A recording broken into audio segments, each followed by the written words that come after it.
What is going on, world? What's up, YouTube? It's Zero here. Today I'm bringing you guys a brand new episode of the 8 Below Show. Welcome everyone to 8 Below, and today, guys, is episode 11 of the show. Really excited about it, guys. We got a ton of stuff to talk about in this episode, and today, guys, first and foremost, before we even get started, on today's episode, which we're going to be talking about a number of different things, which we'll get to here in a sec, I want to say welcome everyone to my new studio, to my new home or I guess you could say my new office space within my new home that I'm going to be making content for the foreseeable future out of this office here. So obviously, guys, it's very new, so I don't know if you guys can hear an echo at all. I don't know, as far as the background's concerned, there's not a whole heck of a lot in the background as of yet. But that being said,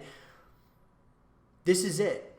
Welcome to it. And we're going to be kind of updating the studio and such as we go here. I'm very excited about it, though, guys. I've been one of those things, if you guys did not already hear, we did move, and I'm really excited about just the opportunities now, having my own office space. I used to be making content out of pretty much every video that you've seen up to this point, up to this video. You guys have seen those videos were all created in my old house, obviously, but within my bedroom is where I made all of my content. Well, now we have our own office space, which I'm really excited about. Or I guess you could say it's technically a bedroom, but it's not a bedroom. I'm not using it as a bedroom. It is my studio, my new setup, all of those things. I mean, guys, I'm really excited about it. I might be giving you guys a behind the scenes tour at some point or another, but nonetheless, guys, this is the studio. This is it, and I'm super excited about it.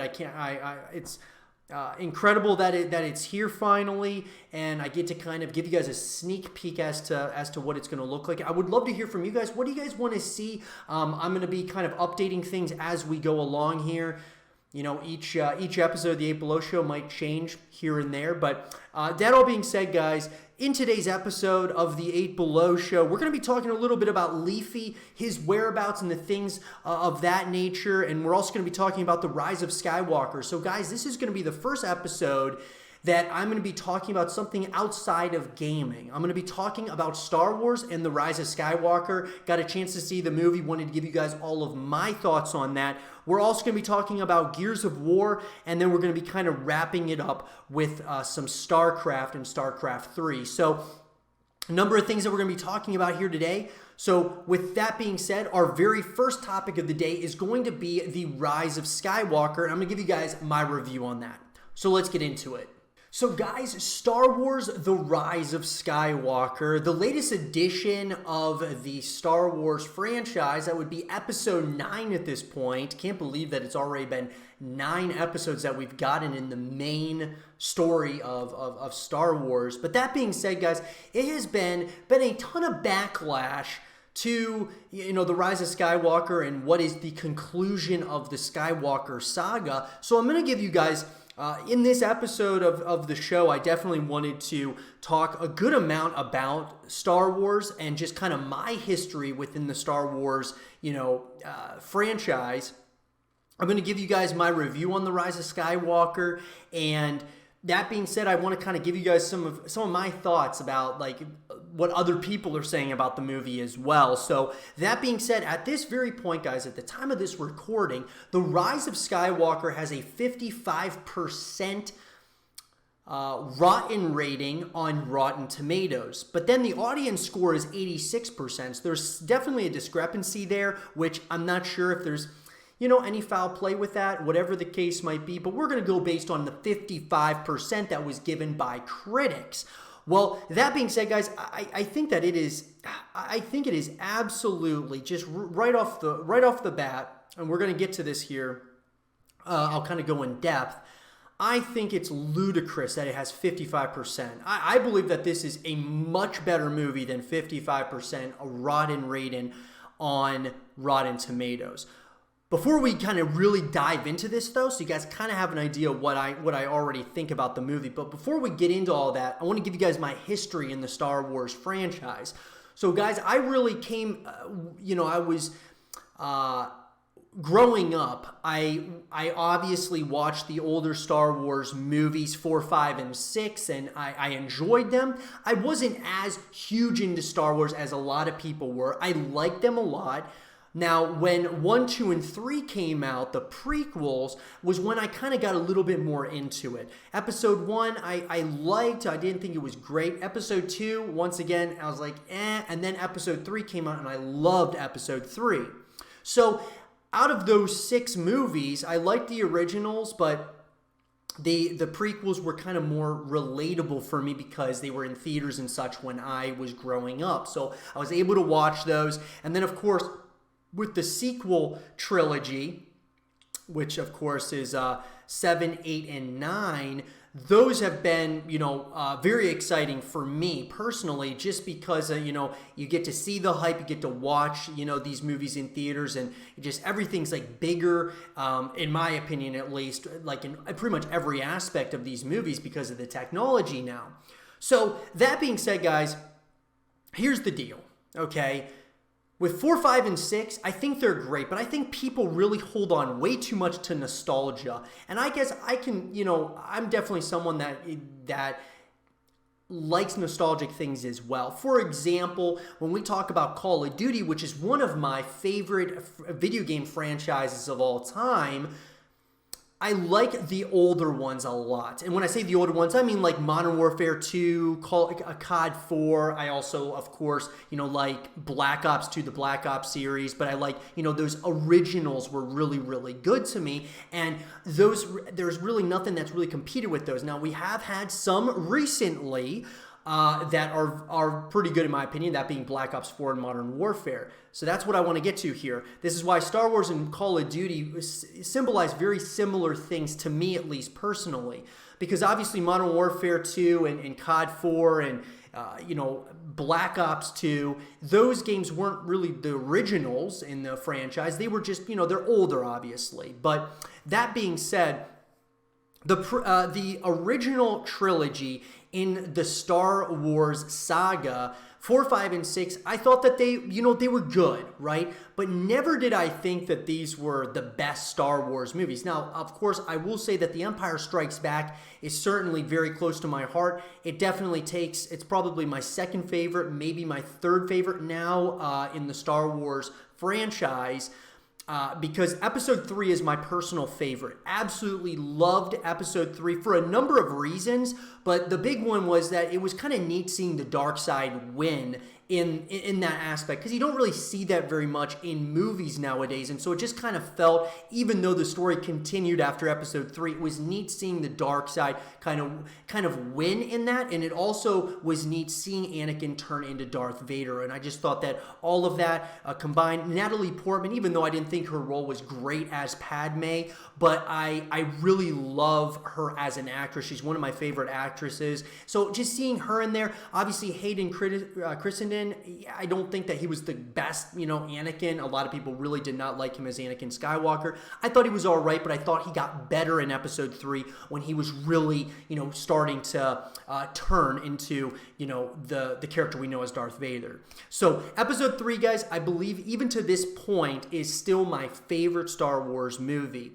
Number 2, of course, like I said, is most, it's hard to say, but definitely The Empire Strikes Back. Love The Empire Strikes Back. I think that's a fantastic movie as well. My favorite of the original trilogy.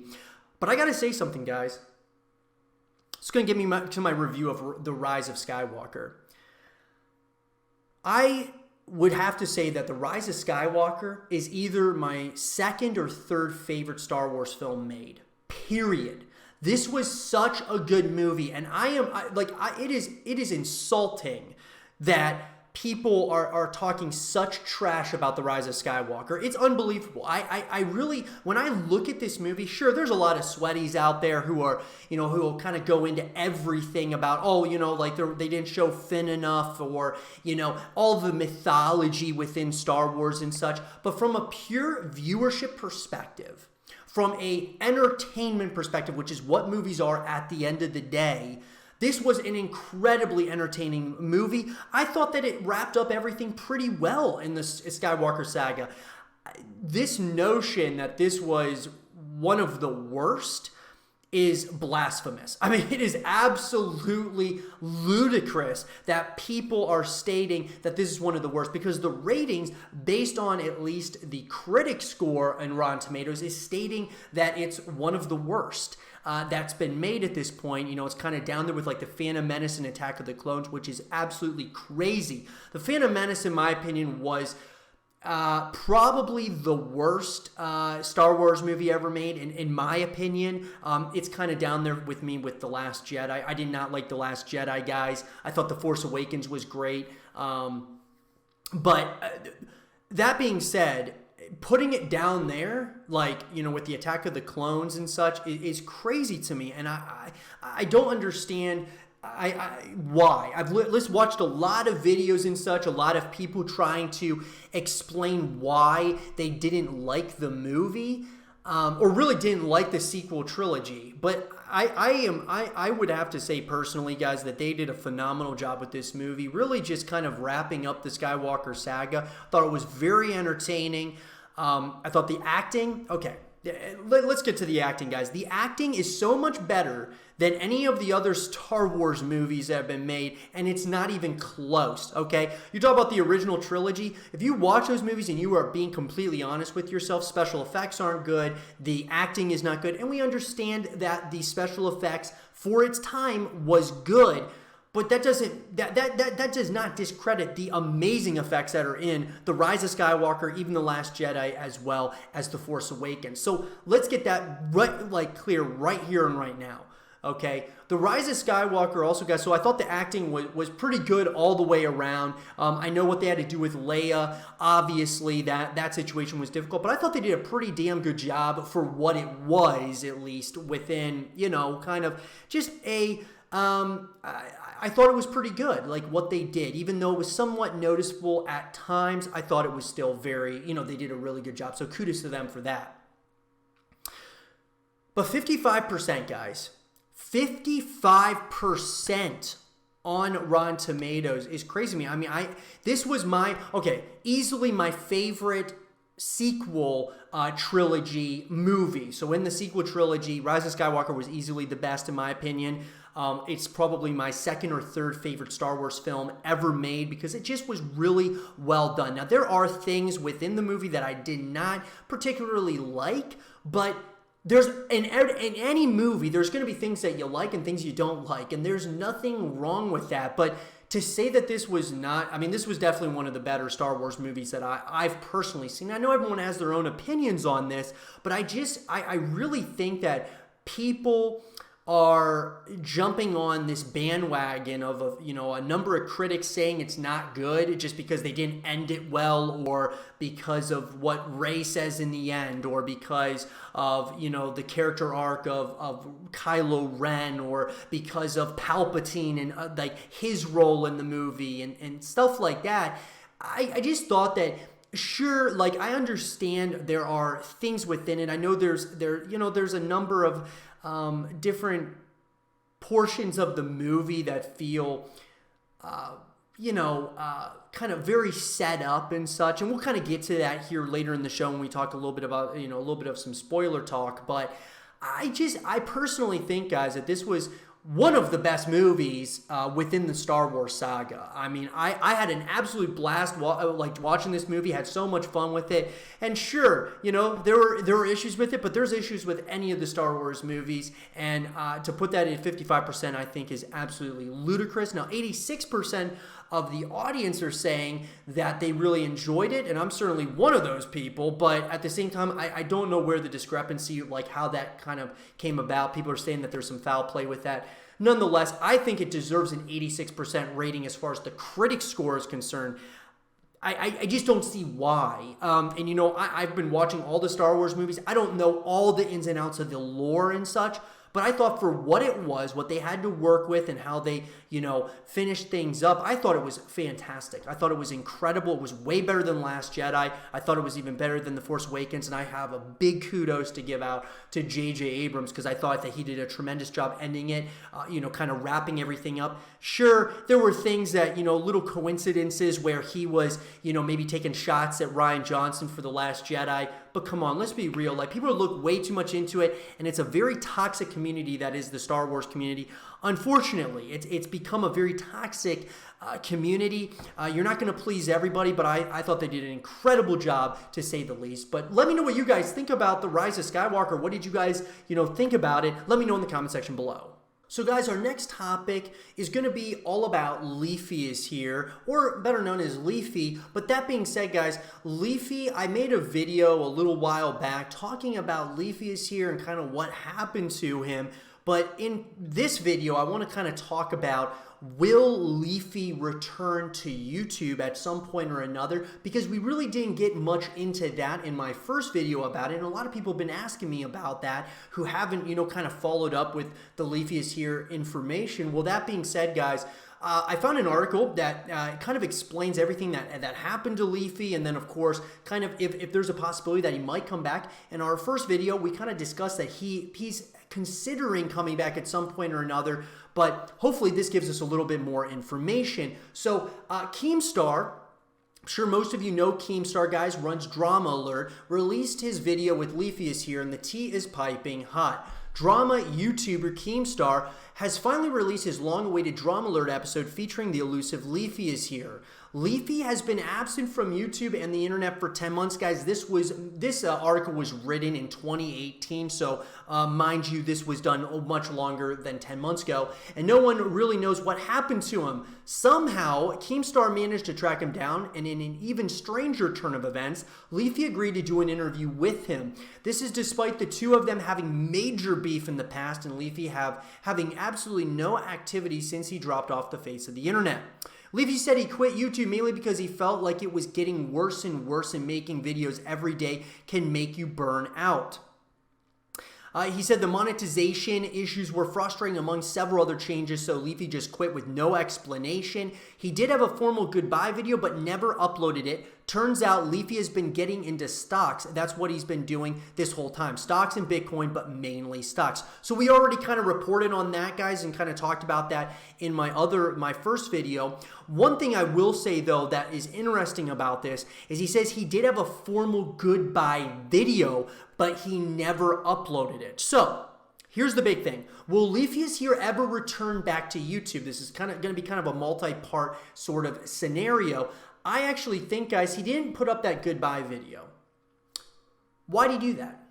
Well, I'll tell you why I think he didn't actually release the formal goodbye video, simply because he was probably thinking to himself that maybe, just maybe, there's a possibility that he will come back to YouTube, or would come back to YouTube if, things had maybe changed at some point or another in the YouTube scene. So at this point, he obviously has not come back yet, but in that same breath, he didn't release the goodbye video. And a lot of times when that goodbye video comes out, it's almost like nothing is for sure or absolutely certain. But at the same time, a formal goodbye video would be kind of you would have a real feeling that Leafy is not coming back anymore. But that being said, he has not uploaded that goodbye video. So there's still a chance, I believe, that he will return to YouTube if things maybe change to his liking. Although he admitted that sometimes he'll watch a YouTube video about drama and wish he could voice his opinion, Keemstar did mention that YouTube as a whole is going in a direction that is very clean-cut and safe brand, and that as Leafy is the exact opposite, it might be refreshing for him to return, especially as most of the other channels doing what Leafy did pretty much died after he left. They said content on YouTube will probably shift more towards safe and more family-friendly videos in the future, which seems like it's happening already. And we can certainly kind of, we're already seeing this, right? It's a lot more family-friendly types of videos and content that YouTube wants to have out there that's really good for everybody. So that's obvious, at least at this point. On all of his controversies and various beefs, he's just said it's hard to be angry about that stuff now. But then Keemstar mentioned the beef between himself, Leafy, and another YouTuber, Grade A. Keemstar said they stabbed him in the back by making videos ripping him apart. Although they've all made peace now, Keemstar blamed the situation on Grade A and Leafy wanting money and success. So that's that. The beef is settled. We know why Leafy left and what he's been doing, and now we can all get on with our lives. So, is this a good enough, answer? Well, here's the thing, guys. Obviously, Leafy, the big question is he going to return to YouTube? What I will say about this is that, okay, obviously what he's doing at this point is he's kind of like maybe a day trader, but he's definitely, into the stock market. So he's definitely doing that. Bitcoin, kind of getting into cryptocurrencies as well. So he's kind of into that. I'm sure he's made a lot of money off of YouTube in the past, so he probably has a lot of, play money to work with. He's still making money at this point on YouTube, just based on ad revenue and based on his videos. I mean, he's getting thousands of views per day. You can go onto his social blade and just see he's still getting lots and lots of views. He's just not getting as many subscribers as he once did. He's actually losing subscribers at this point because he's just not uploading.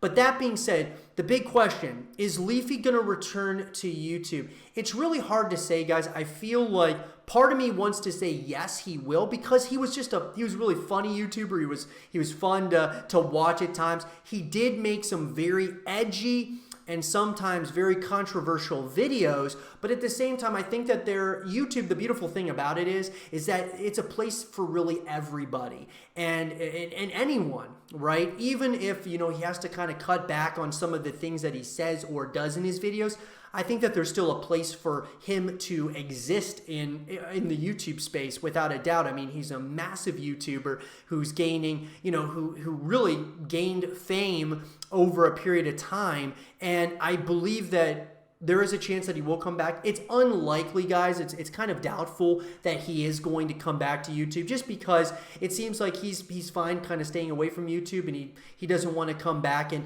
put in a lot of work. And then it just his videos all get demonetized or something along those lines. But nonetheless, guys, I would like to see him come back to YouTube. What do you guys think? Would you guys like to see Leafy come back to YouTube? Do you think he's going to return to YouTube? Let me know what you guys think. Our next topic of the day, guys, is going to be talking about the Gears of War movie. So, of course, guys, Gears 6, Gears 7, as well as a Gears of War film have all been confirmed. So, of course, coming off of Gears 5, it's very exciting because we got Gears 5, we got Gears Pop, as well as Gears Tactics. And so now, with the Gears of War movie set that's going to be coming out at some point or another in the future, because it has been confirmed, I want to give you guys a little bit of my wish list and the things that I would like to see out of this movie. And will it be like kind of a standalone movie, or are they going to try to make a trilogy out of it? What are they kind of planning on doing? So let's talk about it. So this article, guys, was written by Games Radar, and it was written by Bradley Russell. The Gears of War movie will be set in an alternate reality, but will still be on Sarah and involve certain characters. The Gears of War movie won't follow the story of the games. So right off the bat, guys, right when it says that tells me I'm very glad that it's not going to follow the same story. I want them to kind of explore other parts of, whether it's Sarah, different, different times in history that we could be seeing here in this movie. But I just want them to kind of stay away from kind of sticking to a formula that would be the games, because we already know the story of the game, so let's try something else. I think there's so much more to explore, and I keep saying that about the games as well. Let's keep exploring this world, and I want the same thing out of the movies. Or I should say just movie at this point. Let's see. So Detective Pikachu and a few others aside, the list of best video game movies reads like a showcase of subpar efforts and controller smashing box office bombs. The Gears of War movie is hoping to change that, and it's planning to do so in a couple of very interesting and potentially divisive ways. For one thing, the Gears movie isn't going to simply retrace the steps of the Gears of War games, and for another, it's going to be set in an alternate reality away from the events of the series. But don't worry, it sure sounds like the things that has made Gears so wildly popular will still be present. No word on chainsaws yet, though. During an interview with IGN, the Coalition's Rod Ferguson has allowed a first peek behind the curtain at the process behind the Gears of War movie. He reveals that in order for the movie to be successful, it has to be a great movie first and a Gears movie second. Basically, the way that we sort of reconciled that was we said, oh, the movie should be an alternate reality. So I like how this sounds right off the bat. I like that they're kind of staying away from the games, of course. Sure, adding in things that make Gears Gears, but, you know, kind of maybe some completely new characters, things of that nature. I would absolutely love that. So the Gears movie probably won't be an exercise in fan service and box ticking to hit all the beats on what a Gears of War film should look like. Ferguson feels that separating the game and movie worlds is crucial, saying the Gears of War movie should not be dependent on the game story, nor should it influence the game story. Of course, if you completely divide things up, you're going to get a movie about a bunch of burly men with little to no necks mowing down locusts left, right, and center. Entertaining up to a point, but it ain't Gears. Thankfully, it is implied during the interview that the hallmarks of the series will remain intact. Certain characters will still appear, and the movie will still be set on Sarah. The rest, however, isn't set in stone. That gives the Gears movie some much-needed creative license in the same way that the MCU isn't beholden to the comic history of its characters. If the Coalition can fire on all cylinders, a certain Electric Mouse may have some grisly, blood-soaked competition. So what I'm going to say about this, guys, is, you know, as far as my personal wish list for the Gears of War movie, which it looks like, guys, when are we going to see this? It's hard to say. I'll have to make a video on, you know, when we might see the movie. It sounds like it's in very early development still.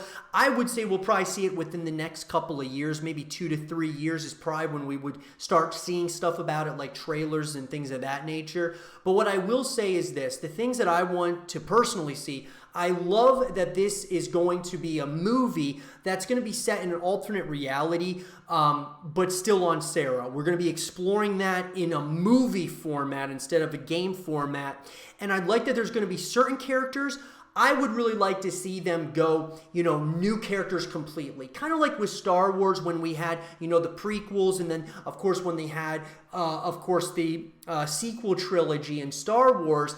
It really felt nice and refreshed because you had some, you know, characters that we knew about, but a lot of them were new. And so I want that as well in this one. I don't want Marcus Phoenix to be the main character in this movie. I want it to be other characters, new people that we have no idea about and things. And maybe if Marcus is there, that's awesome. But I just want new people overall. And, you know, like I said, you know, I want this to be kind of its own thing, be very original. And that's what I think would really make this movie maybe be a really big hit as far as a movie's concerned. Because yes, video games being turned into movies have really not done well at this point. I mean, we look at movies like Assassin's Creed, Max Payne, you know, I mean, Warcraft. Even though I liked Warcraft, a lot of people did not like it. So, you know, that's the thing about this. You got to kind of deal with things very delicately. You got to make it a really good movie first, and, you know, a Gears movie second. Rod Ferguson's kind of hitting all those, you know, check boxes. But yeah, there's been so many opportunities for video games being made into movies, and there being massive amounts of opportunity, but it just really hasn't worked out at this point. The other thing is, a lot of people were saying they want to see Dave Bautista in this series.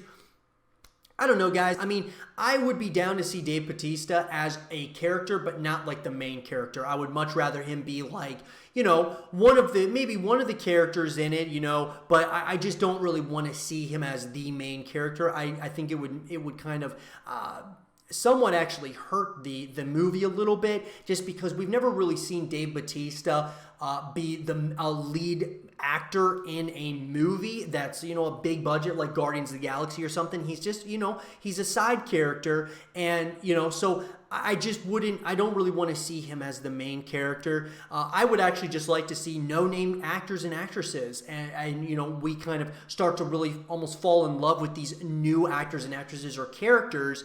I would really like to see that. Sure, having familiar faces like Dave Bautista or, you know, The Rock and other guys like that, that certainly helps, you know, kind of promote the movie a lot, which would be really good. But at the same time, I don't think you have to have a, you know, one of the biggest actors or actresses out there to, you know, kind of take the role of some of these characters. But I would love to hear your guys' thoughts on this. I mean, the Gears of War movie, guys, it's been confirmed, but what do you guys all think about it? What's your wish list? What are the things that you would like to see out of this movie? I'd love to hear from all of you. So now I want to talk about some of the Rise of Skywalker spoilers, or, you know, just spoiler talk, and some of the things that happened within the movie that I thought were great, and some of the things that I don't think really hit as well as I was kind of hoping in the movie. So let's talk about some, you know, of the Rise of Skywalker and the spoiler talk here. So just so you guys all know, we are going to dive into some spoilers here. So if you guys haven't seen the movie yet, which I'm sure a lot of you have already seen it, but if you haven't, just be warned that there are going to be spoilers here in this conversation, in this segment of the show. But guys, the Rise of Skywalker, the big one, of course, is Rey being a Palpatine. And it obviously her being a Palpatine it's very interesting. And I think that's something I, personally, I was wondering why they were bringing Palpatine, Emperor Palpatine, back into the franchise. That was kind of like a big question mark to me. It kind of left me kind of scratching my head a little bit when they announced that he was going to be in The Rise of Skywalker. I thought to myself, okay, there's got to be a reason for this. Why would they just be bringing him back? I mean, obviously it kind of felt like, okay, Kylo Ren, he might be turning, you know, he might turn into a good guy and join the light side. Maybe Palpatine is trying to bring Rey, you know, to become a part of the dark side.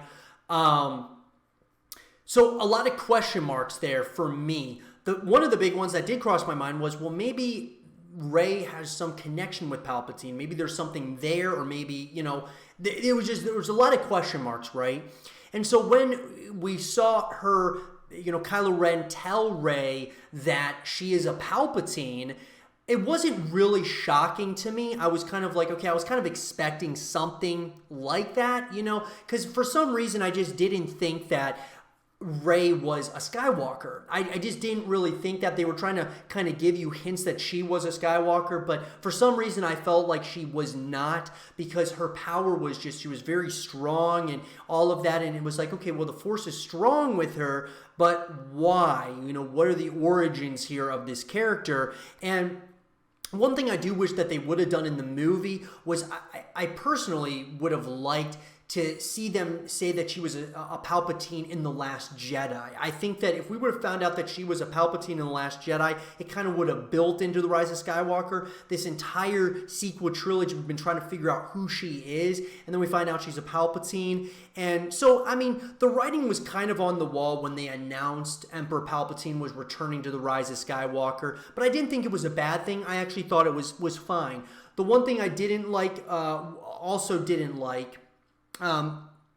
was that when the Emperor was telling her, hey, like, you need to kill me so that you you take over the dark side, essentially. Instead of just letting her do it because that was what she was going to do, he was kind of telling her what to do, and it was actually getting her to change her mind. He was kind of like talking too much, and his strategy just did not work whatsoever. So that was one thing that kind of bothered me, because I think I would have really... I don't know, guys. I'm one of those guys, when it comes to a movie like Star Wars, it's always very intriguing to me to see, like, the dark side win. Like, so in Episode 3, The Revenge of the Sith, seeing the dark side win, even though we know what happened in 4, 5, and 6, I just really like that concept, and I would have loved to see that happen in The Rise of Skywalker, even though... obviously, that would have kind of built into the next trilogy, which is another reason why I would have really liked that. But anyway, obviously, he talked his way he kind of talked too much, jinxed his way, or kind of jinxed the entire thing, because Rey was going to go in there and kill him and then didn't, because, she was, she had voices in her head, and it was like all the different, Jedis were talking to her. And so she decided to not, kill him out of hatred and become, the next emperor of the dark side. But instead, she ends up killing him with the 2 lightsabers, and like all of the force was there. And I thought that was a neat sequence. But this really gives us some interesting questions here. Because the biggest question I had leaving the theater was, okay, so the Emperor obviously cloned himself. He was able to clone himself in a way in which, however he did it, he cloned himself, and now that opens up a whole can of worms for the next trilogy that comes out, because we all know that, another trilogy is coming. It's basically already been confirmed, even though I think it's like early development. Rian Johnson's working on it. The guys who were the creators of Game of Thrones were working on it. They're no longer working on it, but nonetheless, though there's another trilogy that's probably going to be coming. I would say probably within the next, 3 to 5 years, most likely. It's probably going to be a hiatus for sure in the Star Wars realm. But that being said, this really leaves us the big question here. If Palpatine went ahead and was able to clone himself, wouldn't he have taught everyone else within the dark side to do the exact same thing? Or would he have done it just himself? For me personally, it opens up a world in which Darth Vader could have went ahead and cloned himself 100 times or something, right? And they're all in, wherever he is, he is. The same can be said with obviously Palpatine, Sidious, Darth Maul, and all these other, different, members of the dark side. It really opens up a significant conversation as to, well, if they really wanted to, they could bring back some of these characters. Now, would it be cheesy? Would it be would people not be happy about it? Probably, because Disney has, with these movies, they have kind of held on to nostalgia, which I think they're going to get away from in the next trilogy that comes out, because they built what, they did their original trilogy or their sequel trilogy, and those were very, they had a lot of nostalgia in them, a lot of fan service. So now I think moving into the next trilogy, there's going to be a lot more, kind of just their own stories that they want to tell. So that was the biggest thing for me was okay, so Palpatine found a way to clone himself, but now he's going to be, is he really dead? Or is he just going to clone himself? Did he clone himself a bunch of other times? Did Darth Vader get to do this? Because I would love to see Vader again, but I think people would be really upset if Vader somehow, came back and was, kind of revived. But at the same time, who knows? It's very, it's very hard to say. I think that there's a lot of different ways in which it could go. Now, the other part of this that was very interesting to me, and we all can kind of see how they're setting up, even though they're kind of the end of the Skywalker saga, moving into the next trilogy, you see Rey burying the lightsabers of Luke and Leia, and that was very interesting to me, at least, because she buried those, and you already know what that means for the future. Essentially, what that means is that there's going to probably be somebody who's going to come along at some point or another, it might be hundreds of years later, whatever the case might be, and find those lightsabers, and then we're going to have a new story. So they're kind of setting it up for the next trilogy, right? At least that's in my opinion. That's how I felt like, okay, they're kind of setting this up. Now, when Rey said that she is Rey Skywalker, that kind of, I didn't really think that hit very well, even though it was kind of like a fitting ending. At the same time, the entire movie, they're trying to say that she, to accept who she is and all of that.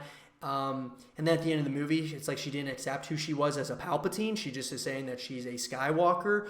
So to me, it's like, okay, is this character done? Or like, are they going to show us what happens with Rey, afterwards? Or are they going to show us what happened with Poe and Finn and all these other characters that are in it? I mean, that's what I'm wondering. Are they going to show us that stuff? Or are they just going to say, yeah, this is hundreds of years later. It's on different planets. It's, this, that, and the third. Like, that's what is going to be very interesting, the direction they go, because I feel like they left it open-ended to a degree. Even though they concluded the Skywalker saga, they still left it pretty open.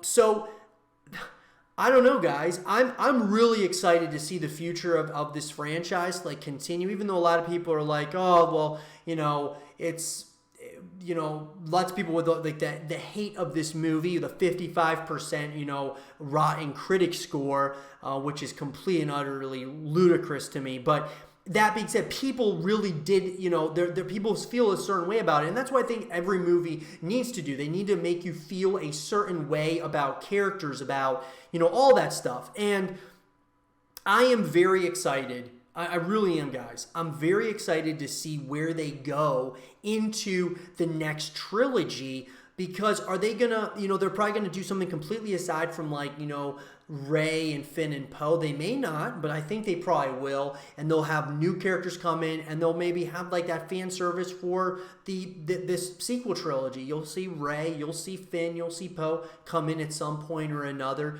I think that would be really cool. But overall, guys, as far as everything's concerned within The Rise of Skywalker, I loved this movie. I really loved it. It's like my second or third favorite Star Wars movie of all time. I absolutely loved it. I don't know what's with the hate, man. I mean, I understand there are things here and there that can kind of bother you, but may I remind everybody about the absolutely horrific Phantom Menace.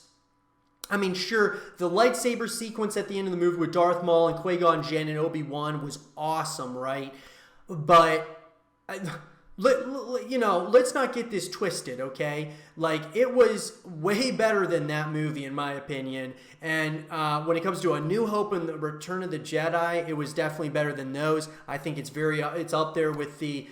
it's certainly up there for me, even though Revenge of the Sith is probably still number one. I got to watch Rise of Skywalker a couple more times, but it's definitely right there with The Empire Strikes Back. And I just don't think there's any debate about it. I just thought it was a very entertaining movie, which is why I go to the movies, which is why I watch Star Wars. It's entertaining. It's a fun story.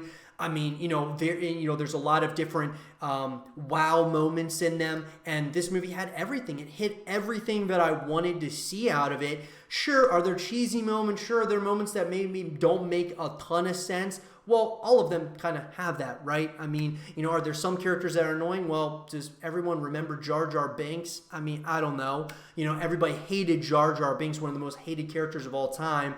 I don't know. In my opinion, guys, Rise of Skywalker was easily the second, third best Star Wars movie ever made. It could actually, after I watched it a few more times, who knows? It might be, in my opinion, the best, or tied with The Revenge of the Sith. I mean, I don't know. It's hard to say. But that being said, everyone, I want to know from all of you guys, what do you guys think of The Rise of Skywalker? What were some of the spoilers or some of the things within the movie that you really enjoyed about it? What did you not like about it? Let me know, and I would love to have a real conversation about it.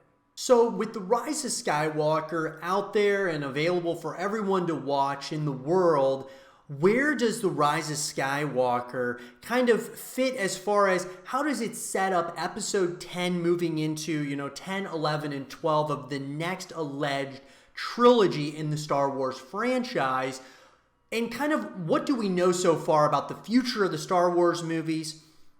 I think it's a huge question and a topic of conversation, so let's talk about it. So how does Rise of Skywalker set up episode 10? So Star Wars The Rise of Skywalker has been billed as the end of the Skywalker saga. Leading up to the film's release, fans have been bombarded with nostalgia-laced trailers, teasers, and featurettes. The film itself is one big nostalgia-wrapped ball of twine on the verge of coming undone. To the dismay of many, The Rise of Skywalker wasn't perfect, not that it could have been. Walking out of the cinema with an unwavering sense of unrequited love, or maybe you felt smothered, one can't help but wonder where the franchise goes next. Just because it's the end doesn't mean it's over. Before we get into how The Rise of Skywalker sets up a future narrative, here's what we know about the pending movie plans. So, what we know so far, guys, and by the way, once again, I got to say that, what people are saying about The Rise of Skywalker, especially critics, 55%, absolutely and utterly blasphemous in my opinion. I think that this was one of the best Star Wars movies made, period, but it was certainly the best of the sequel trilogy, and I don't even think it was close. I thought The Force Awakens was great with the nostalgia and things of that nature, but this movie overall with, of course, the special effects as well as the acting, and then, of course, how they concluded everything, I thought it was great. So what we know about the future of Star Wars movies, there will be more Star Wars movies. Lucasfilm has already booked release dates for December 16, 2022, December 20, 2024, and December 18, 2026. Very little is known about the films that will fit into this schedule, as Disney has been waiting to see how people react to The Rise of Skywalker before they move forward with any plans. This trepidation is no doubt a result of the fandom's divisive reaction to the Star Wars The Last Jedi. Around the release of The Last Jedi, it was announced that the film's director, Rian Johnson, would be helming his own Star Wars trilogy, completely unrelated to the Skywalker saga. Talk surrounding that idea has dwindled since, although Johnson has said that it is still very much a thing and could very likely be the films to fit within Disney's release schedule. In addition to Johnson's trilogy, there were plans for Game of Thrones creators David Benioff and D.B. Weiss to create a Star Wars film. That plan has since been scrapped. The most recent news revolves around a Kevin Feige, who can do no wrong, produce Star Wars film. In the wake of mixed reactions to the sequel trilogy, Disney doesn't want to take any chances. Since Disney's acquisition of Lucasfilm in 2012, their approach to the Star Wars sequel trilogy can be described as, well, rushed. Disney CEO Bob Iger has admitted to this. The flip-flopping of directors from The Force Awakens and The Last Jedi to The Rise of Skywalker has resulted in a narrative that feels inconsistent and misconceived. This isn't to say that the sequels don't do some things well. The Force Awakens can be seen as an energetic love letter to Star Wars A New Hope and arguably a perfect start, while The Last Jedi as a courageous subversion of expectations. In a lot of ways, The Rise of Skywalker Boy Scout knocks the crap out of various plot threads, while others are left to dangle in the wind. It was advertised as the end of the saga. However, with so many ominous moments and questions left unanswered, there's no reason to say an episode 10 or some sort of continuation will never happen. Without further ado, here are some of the ways The Rise of Skywalker sets up the next Star Wars saga film, should it ever happen. So, few things here, guys. Number one is Finn is force sensitive.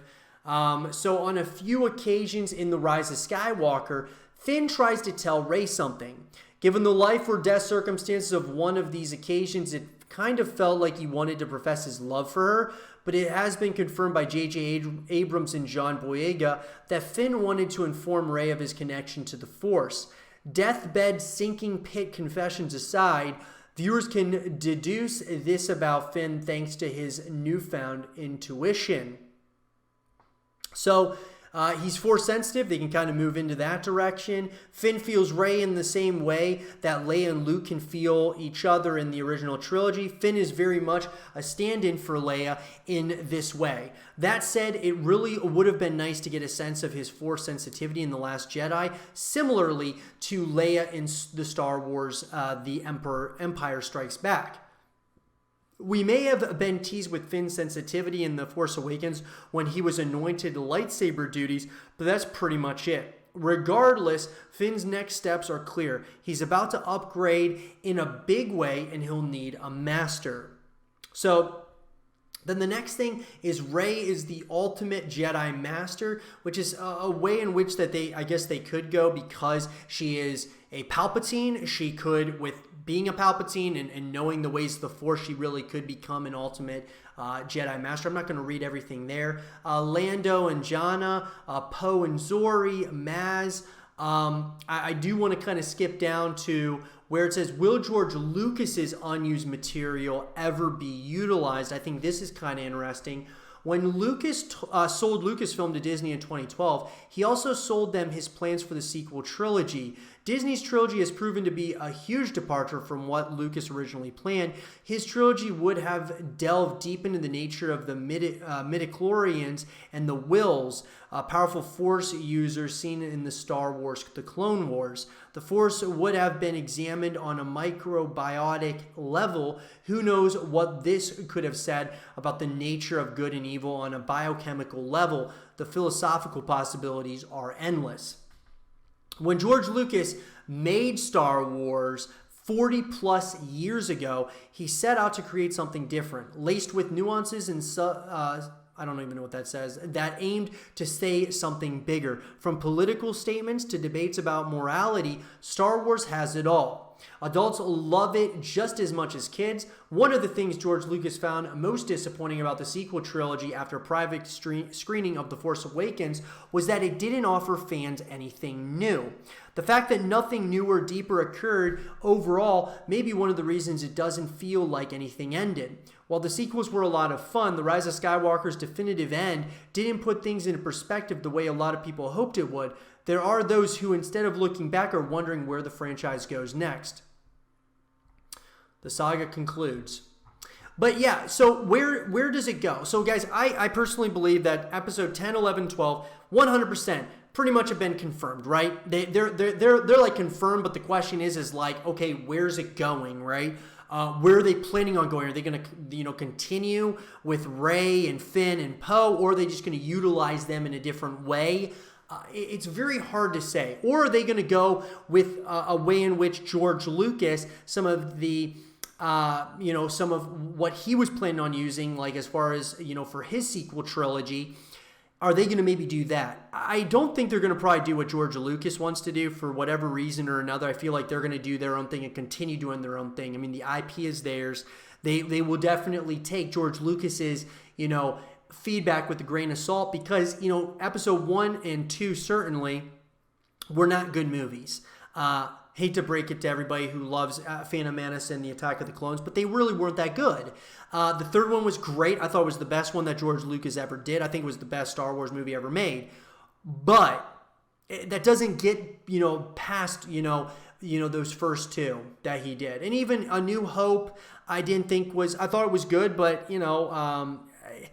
and even The Return of the Jedi, it's like they're good, but, so I think that they're going to take his feedback with a grain of salt, certainly. But what I would personally like to see is something totally new.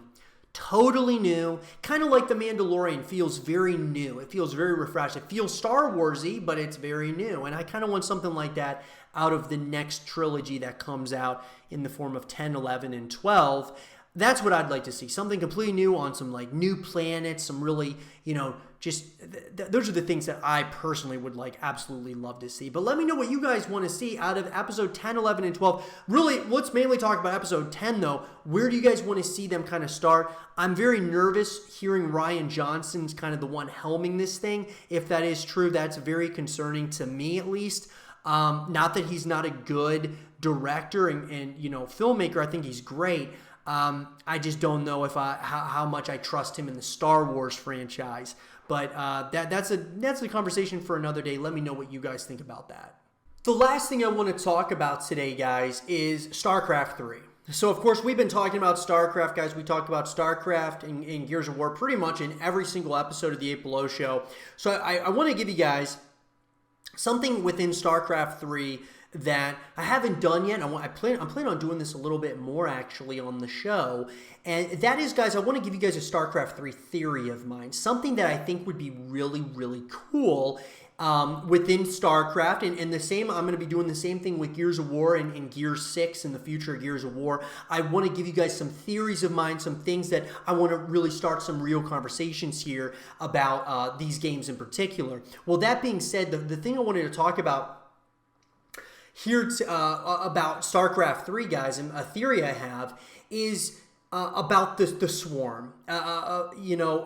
So really about the Zerg mainly, because it's the race that I play as when it comes to StarCraft 2. I play as the Zerg, and as far as the multiplayer is concerned and all of that, I love the Zerg, right? Very intrigued by it. One thing that really got me thinking, though, was actually from playing Gears 5. This entire idea kind of came up to me from Gears 5, and for a number of reasons, but the big one was, okay, so in Gears 5, those of you who never played Gears 5, or Gears of War 4, just the Gears of War franchise in general, the main character you play as in Gears 5 is Kate Diaz, and her mother becomes the queen of the Locust Horde, or the Swarm in Gears of War. And, you know, there's similarities. It's interesting. There's similarities between Gears of War and StarCraft in a couple of different ways, and that's probably why I love both these franchises so much. But that being said, StarCraft 3, I had been kind of talking about this idea that they completely do, like, you know, they either conclude the trilogy or they kind of go a completely new direction, maybe adds a new race and things of that nature. But what I thought would be actually really cool, a theory of mine, is that there's a new queen of the Zerg. And that, you know, someone takes the place of Kerrigan. There's a new queen that comes into the fray and kind of takes over the Zerg. I think that something in those lines, I think, would be absolutely awesome. I think that it would kind of really set something up for the future of StarCraft and kind of just the next DLC, of course, for StarCraft 3. Kind of, you know, moving us into those like new expansions and things like that. So my theory is that there is a new queen that comes into the story to take over the Zerg. Whether that be she kind of goes in a direction that she changes the Zerg into like a hybrid race in order to try to take over the Terran. In order to try to take over everything, she creates this hybrid race of you know, alien, gods, like as in the Protoss, and humans. So you have like all of those merge into one, and it creates a hybrid race. Or you just have a new queen that takes over the Zerg and the Swarm. And like I said, this idea, guys, kind of originated for me after beating the Gears 5 campaign. I was kind of thinking, man, this would be really cool if they, you know, didn't like go the same direction as they did in Gears 5, because they didn't do it this way. They didn't have like, you know, the Swarm always needs a host, always needs a queen, right?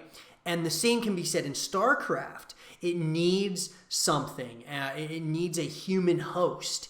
And so I was thinking that this would be a really cool idea. You had like a new Swarm queen, you know, and maybe a hybrid race that kind of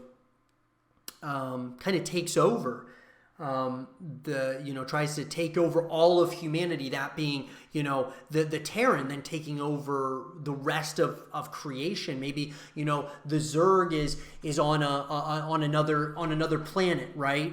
Wherever it might be, wherever it originates. It's just an idea that I thought would be really neat to see in StarCraft, a hybrid race. Like that's like the new race that comes out that we would be able to play as, and that we would be able to see the evolution of this in StarCraft 3. And so it was just kind of an idea, but I really want to know from all of you, you know, what are some ideas that you have for StarCraft 3? What would be some things that you would be really interested in seeing? For me, guys, those would be the big ones. I mean, obviously, you know, and that's mainly the Zerg, right? There's things I'd like to see change with the Terran. There's things I'd like to see with the Protoss as well. But I think at least with the Zerg, my favorite race in all of StarCraft, with being the Zerg, I think I would love to see a new queen kind of announced. And then, you know, maybe even a hybrid race is formed, or a hybrid race is the beginnings of it are happening. I think something like that would be really great for StarCraft. I think it would be different. It'd be adding some new things to kind of really freshen up the franchise. And we've already talked about all the other things like within the esports scene and seeing like, team-based instead of 1v1s and, all those different things. We've talked about a lot of those things. But I think here in particular, I want to start talking about some theories, some ideas that we can talk about and maybe, try to relay those things over to Blizzard to get, kind of just to pique their interest a little bit in StarCraft 3 and some of the ideas that we might have for the franchise. But that being said, guys, I definitely want to hear from all of you. What do you guys think about that? Would you like to see something like that? What are some of your ideas for StarCraft 3? Let's echo this thing into existence, guys. And I hope you guys will be on this movement as it is growing very rapidly. We're growing, guys. The StarCraft 3 movement is growing, and I think we're starting to make some headway. So let's keep it up, guys, and let's keep on pushing forward. And with that being said, everyone, I hope you guys did enjoy this episode of the 8 Below Show. And if you guys did, leave a thumbs up, subscribe if you're new, stay positive, and as always, I'll talk to you guys all in the next one. Peace.